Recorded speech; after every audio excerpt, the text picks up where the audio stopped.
Unrequited love in midlife. The silence in Arthur's flat was a presence, not an absence. It was the hum of the refrigerator, the sigh of the central heating, the soft, papery rustle of a page turning. He had curated this quiet over the 6 years since his wife, Eleanor, had passed. It was a life of gentle routines. The Tuesday grocery shop, the Thursday visit to the municipal library, the Saturday crossword. He supposed, content. Or at least he was no longer actively unhappy. Then there was Ben. They met at a community woodworking class for over 55s. A suggestion from his daughter who worried about his isolation. Arthur had no real interest in crafting a salad bowl, but he appreciated the smell of sawdust. It reminded him of his father. Ben was there, wrestling with a lathe, a lock of silver hair falling over his forehead as he muttered a soft, frustrated curse. He was all angles and nervous energy, a greyhound next to Arthur's old bulldog. "Bloody thing," Ben had said, catching Arthur's eye. "It has a malevolent spirit." Arthur, surprising himself, had smiled. Perhaps it just objects to being manhandled. That was it. A spark in the sawdust-filled air. Their friendship grew in the cracks of their weeks. They graduated from the class but continued to meet for coffee. Then for walks along the canal, the water a slick, murky gray under the autumn sky. Ben was a retired architect, sharp-witted, fiercely opinionated about modern design, and possessed of a restless, probing curiosity that Arthur found utterly captivating. He was also a recent widower, a fact they acknowledged with a quiet, mutual nod. A shared country they both inhabited, though they explored its borders differently. Where Arthur had built a careful fortress of solitude, Ben seemed to be trying to outrun the silence. Arthur's love for Ben did not arrive as a thunderclap, but as a season change. It was the slow, inevitable turning of the leaves. He found himself replaying their conversations, savoring a particular way Ben would throw his head back when he laughed, a sound like gravel spinning under a tire. He started buying the coffee brand Ben preferred, just to have it in the cupboard just in case. The quiet of his flat began to feel different. It became the space between their meetings, a countdown rather than a condition. He knew it was foolish. He was 68. Men their age did not fall in love with other men. They had prostate exams and discussed the merits of different walking socks. This was an adolescent affliction, a ghost of youthful yearning that had somehow found its way into the wrong house. The shame of it was hot and private. It felt like a betrayal of Eleanor, of the straightforward life they had built. It felt most of all like a terrifying vulnerability. One rainy Tuesday they were in Arthur's kitchen drinking tea. Ben was animated, describing a brutalist car park he'd once fought to preserve. The light from the window caught the fine lines around his eyes, the elegant bones of his hands. Arthur felt a surge of something so profound it was almost physical, a need to reach across the formica table and cover Ben's hand with his own. To feel the warmth of his skin, to still its expressive motion. His own hand twitched. The air grew thick, charged with the unspoken thing. Ben's sentence trailed off. He looked at Arthur's hand, then at his face. For a breathtaking second Arthur saw it. Not recognition but a flicker of question. A subtle shift in the atmosphere like the pressure drop before a storm. Arthur picked up his teacup. The moment shattered and slid away. "More tea?" he asked, his voice a little rough. Ben's focus returned. No, I should be off. Mary's coming over to help me sort through a mountain of old slides. Mary was his late wife's sister. She was always coming over. Arthur walked him to the door, the familiar ache settling in his chest. It was the ache of the door closing, of watching Ben's brisk walk disappear down the street, of returning to the silence that now felt like a judgment. He tried to bury it. He volunteered to read to school children. He deep-cleaned the oven. But the longing was a tide, wearing away at his resolve. He found himself crafting conversations in his head, scenarios where he was brave, where he was someone else. He imagined saying, "Ben, what are we doing?" and Ben replying, "I was wondering the same thing."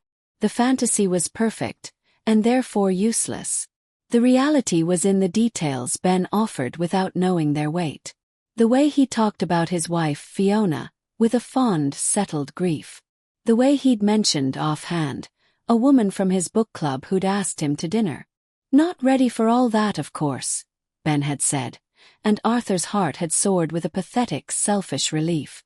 The climax, when it came, was not a confrontation but a confirmation. It was at the winter fair in the town square. They were standing under the fairy lights, holding paper cups of mulled wine. The air was cold and smelled of spices and damp wool. Ben was cheerful, buoyant. He just had lunch with Mary and her family. "She's a wonder, really," Ben said, his breath misting in the air. "Doesn't take any nonsense from me. Fiona always said." He continued, painting a picture of a woman who was kind, capable, and deeply woven into the fabric of his life, of his past. Arthur listened, and he saw it with a devastating clarity. He was not a new chapter for Ben. He was a footnote, a pleasant diversion, a companion for the intermission. Ben's future, when he was ready for one, would look like Mary. It would be familiar, socially seamless, easy. It would not be this complicated, messy thing with another man in his 60s. Ben wasn't blind to Arthur's affection. He was simply oriented in a different direction. His compass needle pointing towards a world that had no category for what Arthur felt. Arthur took a sip of his wine. It was too sweet and too hot. "She sounds lovely," he said, and his voice was perfectly even. That night in his flat, Arthur did not weep. The sadness was too deep for that. It was a cold, still lake within him. He looked at his books, his chair, his quiet life. The love he felt hadn't been a mistake, but it had been a miscalculation. A gift given without checking if the other person had anywhere to put it. He would not stop seeing Ben.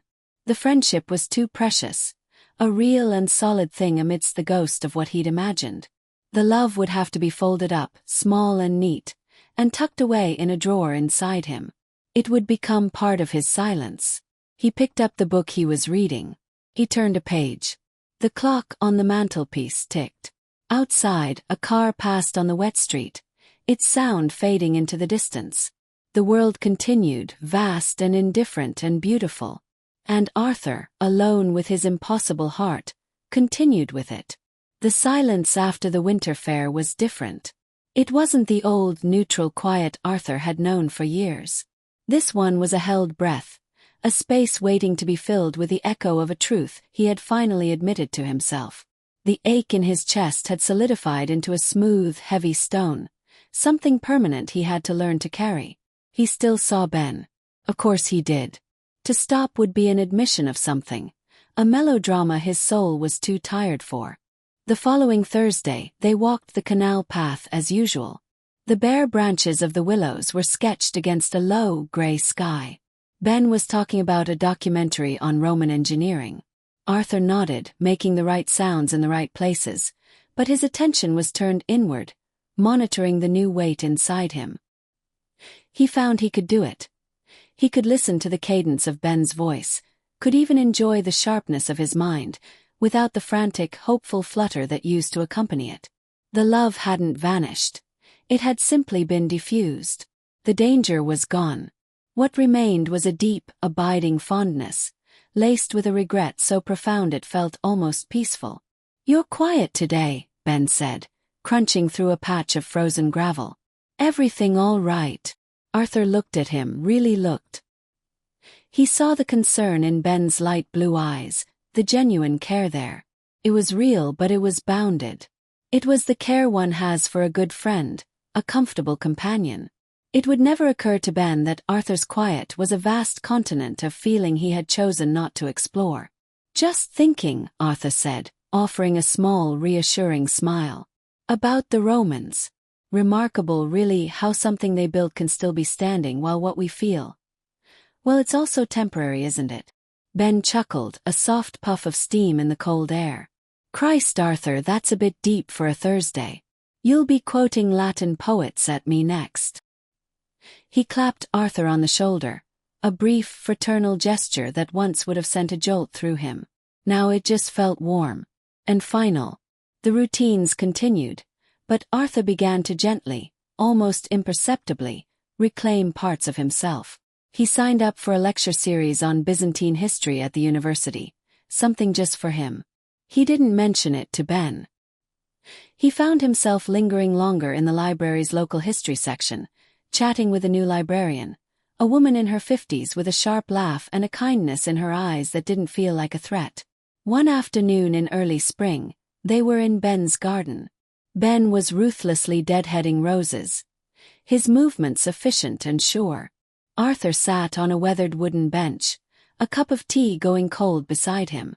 "Mary's coming for lunch on Sunday," Ben said, snipping a spent bloom. "She's bringing that famous potato salad of hers. Enough to feed a regiment. You should come." It was an offhand invitation, born of habit and genuine, oblivious goodwill. A month ago, it would have been a treasure, a chance to be near him, to study the dynamic between them, to hope for a crack of light. Now, Arthur simply watched a ladybird navigate the vast, mountainous terrain of his knuckle. "I can't, I'm afraid," he said, and his voice was easy. "I've got plans." Ben paused, clippers in hand, and looked over, a flicker of surprise on his face. Arthur never had plans. It was their unspoken pact. "Oh, anything interesting?" "A lecture," Arthur said. "And then dinner. With Margaret, the librarian." He hadn't planned to say it. Just came out. It wasn't a date. It was a lecture, and then a polite offer of dinner he had, to his own surprise, accepted. But he let the statement hang in the air, a simple neutral fact that had the effect of subtly redrawing a boundary. Ben's eyebrows raised a fraction. He looked at Arthur for a long moment, as if seeing a new feature in a familiar landscape. "Right. But that's nice," he said, and there was a new, curious note in his voice. Not jealousy, not disappointment, just a faint, genuine surprise that Arthur existed in a world beyond their shared orbit. He turned back to his roses. "Well, another time then." "Yes," Arthur said, looking out over the tidy garden, the neat borders, the precisely pruned bushes. It was a lovely garden, but it was entirely Ben's. "Another time." He finished his cold tea. The stone in his chest was still there, but it felt lighter somehow, or perhaps he was just getting stronger. The love was unrequited, and it would likely always be a dull, sweet ache, a path not taken. But he was learning to walk other paths. He watched his friend, bathed in the soft afternoon light, and felt a wave of tenderness that was clear-eyed and without hunger. It was enough, he realized. Had to be. And perhaps, in its own quiet way, it was even something more. It was a choice. It was his silence, and his alone to keep. The Byzantine history lecture was more engaging than Arthur had anticipated. The professor, a woman with a shock of white hair and the energetic zeal of a missionary, spoke of schisms and mosaics, of the desperate, glorious struggle to preserve beauty against an encroaching dark age. Arthur sat in the back, his anorak rustling softly as he shifted in the plastic chair. He was easily the oldest person there, surrounded by students who tapped notes onto laptops, their screens glowing like tiny private altars. He found he didn't mind. The anonymity was a balm. Here he was not Arthur the widower, nor Arthur Ben's friend. He was just a mind absorbing the flow of centuries. When the lecture ended, he felt a peculiar lightness, as if the weight of his own small history had been put into proper perspective. Margaret the librarian was waiting by the exit as agreed. "Well," she asked, her eyes crinkling, "was it worth it?" "Surprisingly, yes," Arthur said. "I had no idea the iconoclastic controversy was so vehement." She laughed. "Nothing like a good old-fashioned doctrinal fistfight. The cafe on the corner is still open. They do a decent panini." Dinner was not a romantic affair. It was two people in their 60s, eating sandwiches at a formica table under the sterile glare of LED lighting. They talked about books, about the frustrating new library software, about the peculiar loneliness of a university town outside of term time. Margaret was easy to talk to. She had a calm, settled quality, a life that was full without being frantic.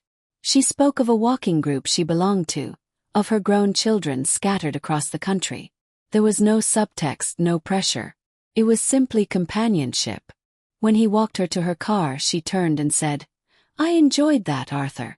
We should do it again after the next lecture." "I'd like that," he said, and he meant it. Driving home, the streets were quiet and glistening from a recent shower. He felt a sense of accomplishment, not for having done something remarkable, but for having done something new. He had stepped outside the well-worn groove of his life, and the world had not ended. The following week he met Ben for coffee. The usual place, a cramped cafe with mismatched chairs and the rich, bitter smell of espresso. Ben was already there, frowning at his phone. "Mary sent me 14 pictures of a bathroom tile," he said by way of greeting without looking up. "She's redoing her en suite and seems to believe I have a deeply held opinion on grout color." Arthur smiled, hanging his coat on the back of his chair. "And do you?" "I do now," Ben grumbled, finally setting the phone down. "It's a minefield, Arthur. A beige minefield." He looked at Arthur, then really looked at him. "You look well rested." "I feel it," Arthur said. It was the truth. The conversation meandered its usual course. Local politics, a troublesome article in the newspaper, a new exhibition at the city gallery. But there was a new rhythm to it, a slight hesitation on Ben's part. Arthur realized his absence the previous Sunday had been noted, and had registered. It had created a small, almost imperceptible space between them. "So," Ben said, stirring his cappuccino a moment too long. "The lecture. And the librarian. How was it?" Arthur considered his answer. He could downplay it, slip back into the old dynamic. But he didn't want to.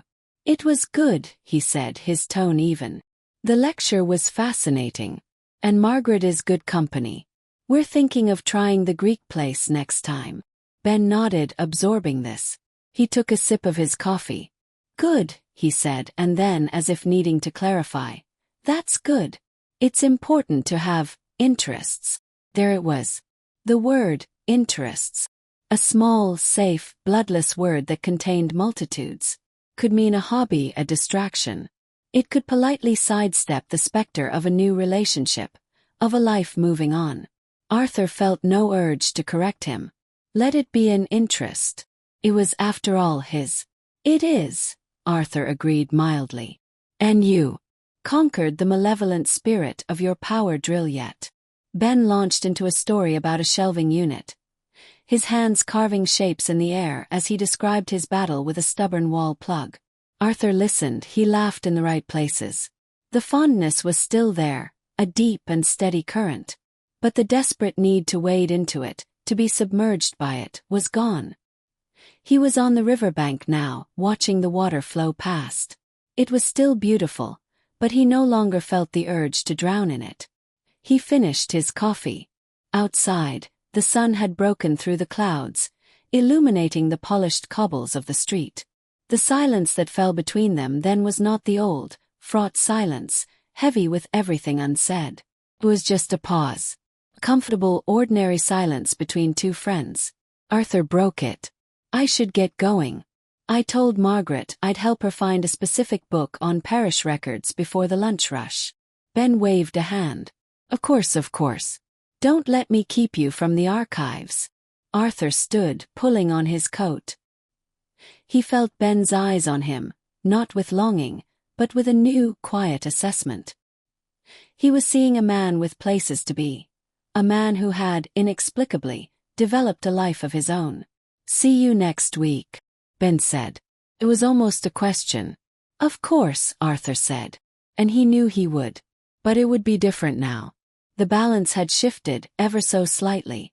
The unrequited love was still there, a part of his emotional geography, a valley he had walked through and now knew the contours of. But he was no longer lost in it. He had found a path out, and the view from the ridge was wider, and far more interesting, than he had ever allowed himself to imagine. The change was in the quality of the light. Arthur noticed it first on his morning walks. The sun, once a weak guest at the window, now held a certain authority, striking the dewy grass in the park with a confident, clarifying gleam. Spring was insisting on itself. His friendship with Ben had settled into its new shape. It was like a bone that had been broken and had now healed, stronger in the mended place, but with a permanent, subtle awareness of the old fracture. They still met, but the rhythm had altered. Arthur was less available. He had, to his own astonishment, gone on the walking group outing with Margaret. They had trekked 7 miles along the coast path, eaten egg and cress sandwiches in a blustery hideaway, and he had returned home pleasantly exhausted, his cheeks wind-whipped and his mind quiet. Ben had called that evening. "I was going to see if you fancied a film," Ben said. There was a faint, unfamiliar note in his voice. Not quite pique, but the faint surprise of someone finding a door closed that is usually open. "Ah, I've just got in actually," Arthur had said, the salt air still a phantom taste on his lips. "I've been out walking." "Was, right. With the librarian." "Margaret, yes. And a group." It was bracing. Another pause, longer this time. Arthur could almost hear the recalibration happening down the line. "Well, don't wear out your hip. We're not as young as we were." It was a classic Ben deflection, masking unease with a gruff, medical practicality. Arthur had simply agreed and ended the call, feeling a strange sense of calm.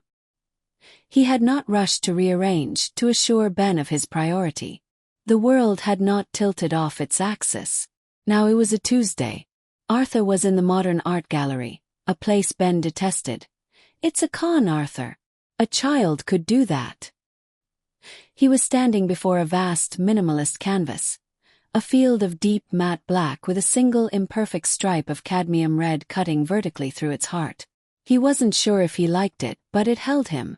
Felt final. A definitive statement in a world of grays. "It's a bit stark, isn't it?" Arthur turned. Ben was there, hands shoved into the pockets of his waxed jacket, regarding the painting with profound skepticism. "Ben, what are you doing here?" "Needed to get out of the house. Thought I'd confront the enemy on its home turf." He nodded at the painting. "See. Told you. A con." Arthur smiled. "It's not supposed to be a representation of anything. It's about the feeling it evokes. The tension between the void and the slash of color." Ben looked at him, his head cocked. "Since when did you talk like an art critic?" "Since I started coming to places without you," Arthur said gently. They walked through the galleries together, a mismatched pair. Ben would stop and deliver a withering, hilarious critique of a sculpture made of welded scrap metal. Arthur would listen, smile, and then offer a quieter counterpoint.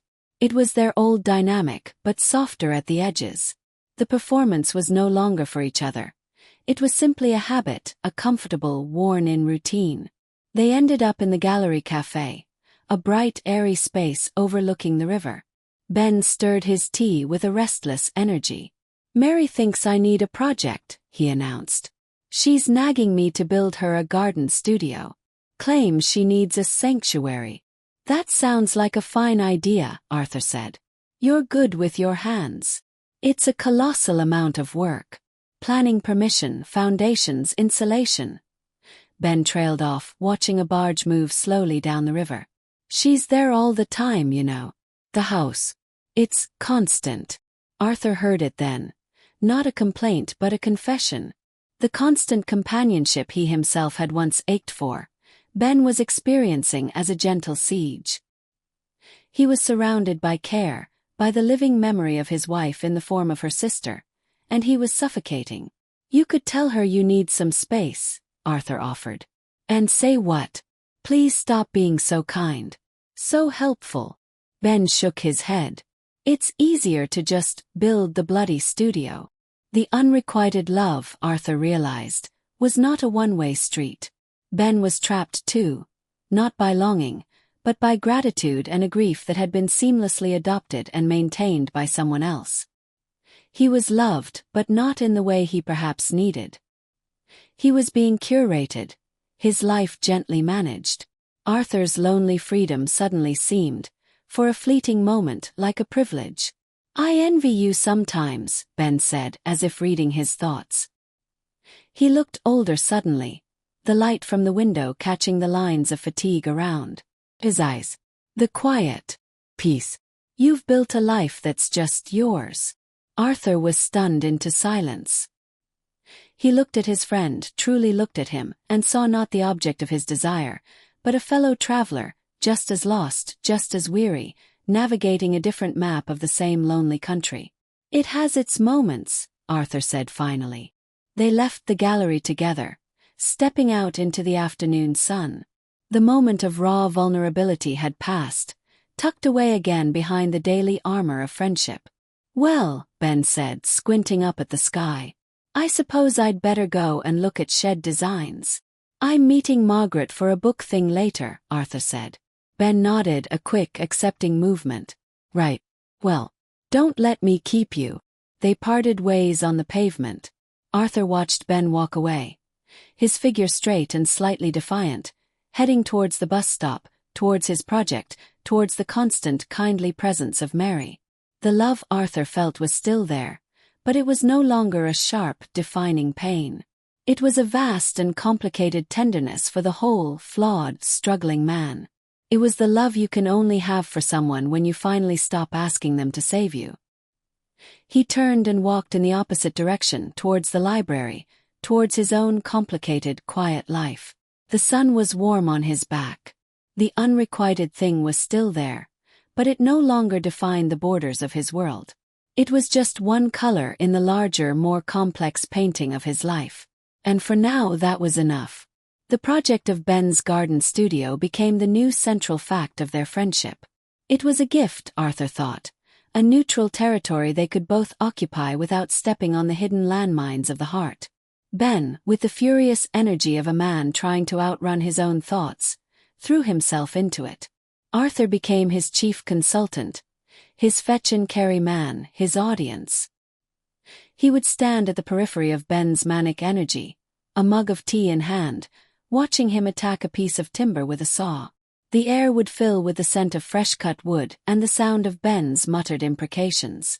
The instructions are hieroglyphics, designed by a sadist, Ben would proclaim, waving a poorly printed diagram.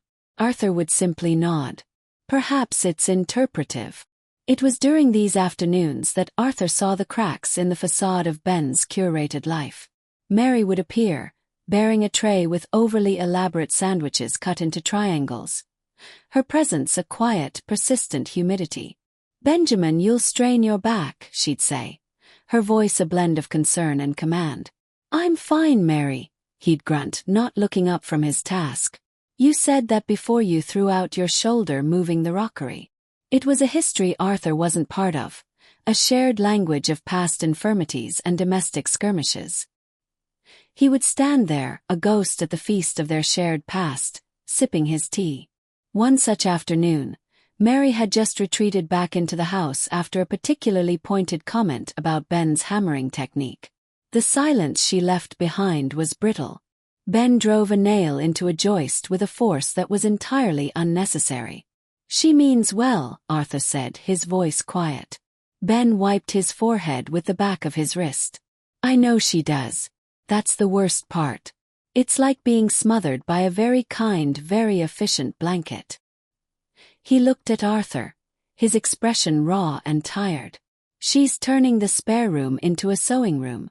She's bringing over her machine this weekend. It's like she's moving in by increments." Arthur heard the quiet panic. This was Ben's loneliness, not an empty house, but one that was being filled against his will. He was building his own sanctuary, not for Mary, but from her. "You could tell her no," Arthur ventured for the second time. Ben gave a short, bitter laugh. "And be the villain. The ungrateful widower spurning his dead wife's devoted sister. It's easier to build the walls and hope she gets the message." He went back to his hammering, each strike a punctuation mark in a sentence of frustration. Arthur understood then that his own unrequited love was a simple, pure thing compared to the complex web of obligation and grief that ensnared his friend. His was a solitary ache.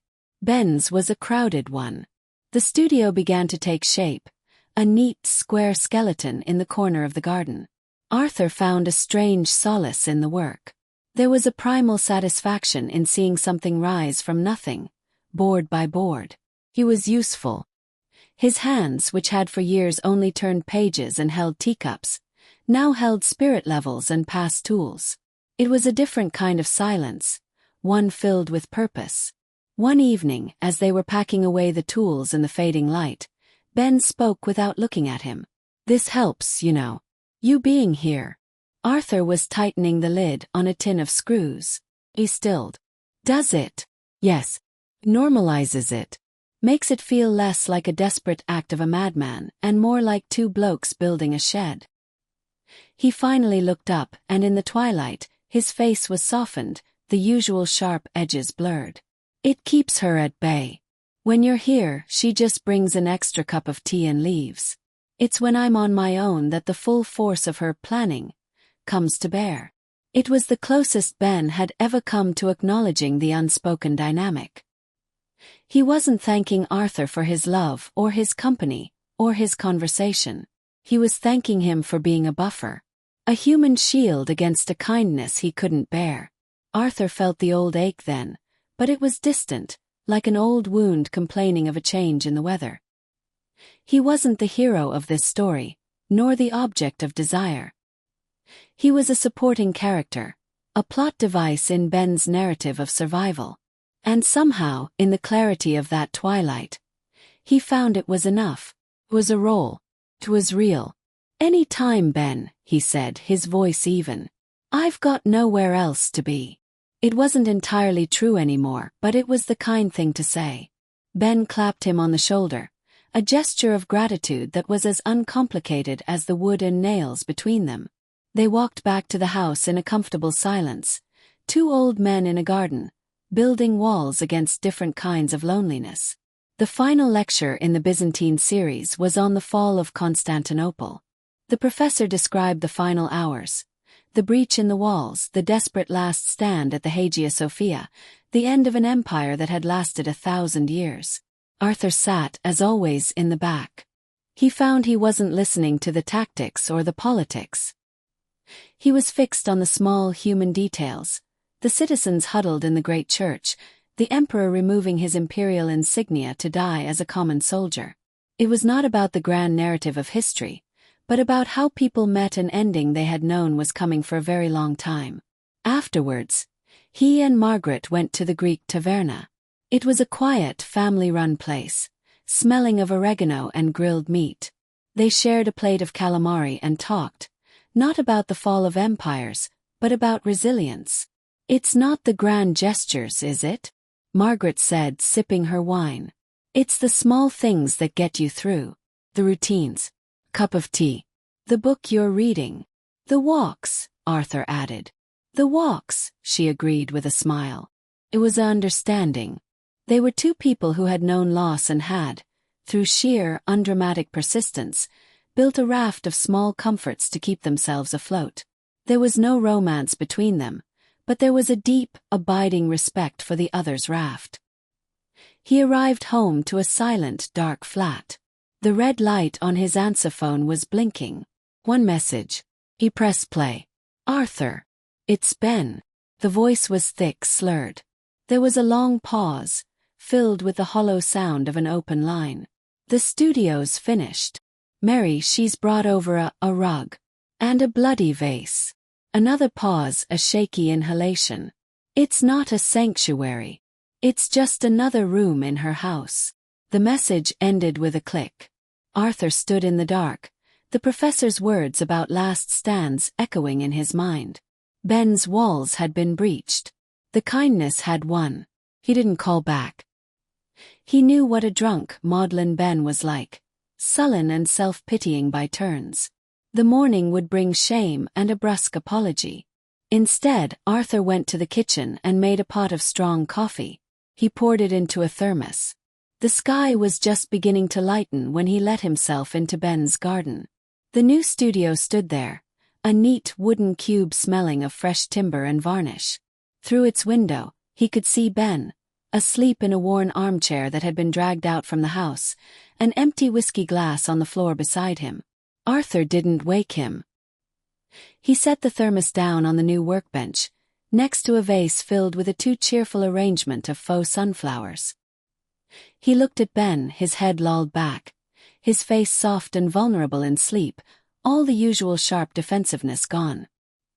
He looked every one of his 69 years. This was the man he had loved with a quiet, desperate intensity. Not a dashing architect, not a witty conversationalist, but a tired, lonely, stubborn man being slowly, lovingly suffocated. The love Arthur felt in that moment was so clear-eyed it was almost painful. Contained no hope, no fantasy. It was simply a fact, as solid and finished as the studio around them. He left as quietly as he had come, closing the garden gate with a soft click. The sun was properly up now, painting the rooftops a pale gold. He walked home, the empty streets his own. He thought of the citizens in the Hagia Sophia, waiting for the end. And he thought of the small, stubborn acts of life that came after. Cup of coffee, the walk home, the turning of the page. His love for Ben was a finished thing. Beautiful closed book. He would never open it again with the desperate hope of a different ending. But he would never forget the story it contained. It was part of his history now. And that, he realized as he turned the key in his own quiet lock, was enough. It was over. And he was finally all right.